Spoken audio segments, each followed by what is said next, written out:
আসসালামু আলাইকুম। চলুন জেনে নেই রমজান মাসের গুরুত্ব সম্পর্কে। রমজানের মাসে আমরা অনেক মূল্যবান শিক্ষা অর্জন করতে পারি।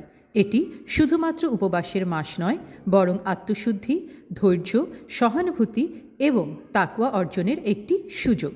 রমজানে আমরা যা শিখি তা হল সংযম ও ধৈর্য ধারণ করা। রোজা রাখার মাধ্যমে আমরা ধৈর্য ও আত্মনিয়ন্ত্রণের শিক্ষা পাই। এটি আমাদের ক্ষুধা ও তৃষ্ণা সহ্য করার পাশাপাশি খারাপ অভ্যাস ত্যাগে সহায়তা করে। তাকওয়া বা আল্লাহ ভীতি বৃদ্ধি করা। রমজান আমাদের আল্লাহর প্রতি ভয় ও ভালোবাসা আরও গভীর করতে শেখায়।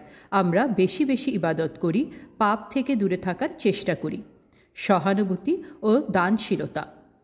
রোজার মাধ্যমে আমরা দরিদ্র ও অভাবী মানুষের কষ্ট অনুধাবন করতে পারি, যা আমাদের দানশীল ও সহানুভূতিশীল হতে শেখায়।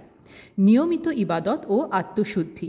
রমজানে কুরআন তিলাওয়াত, নামাজ ও দোয়ার মাধ্যমে আমরা আত্মশুদ্ধির শিক্ষা গ্রহণ করি। কঠোর পরিশ্রম ও সময় ব্যবস্থাপনা।